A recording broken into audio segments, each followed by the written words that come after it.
Hello and welcome everyone to a new video on your channel, Mr. Tech Tips. Before watching the video, don't forget to subscribe to our channel and don't forget also to like this video.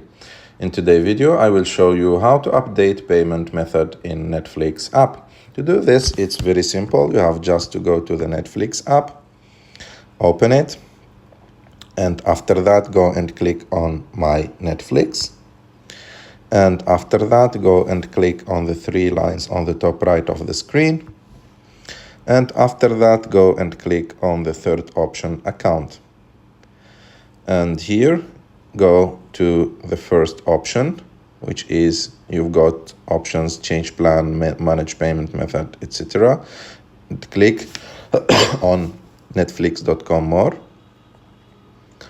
And after that, click continue. And here, click on Manage Account. After that, go and put like your email and password here and click on Sign In. And here, as you can see, there is an option called Manage Payment Method. Click on it.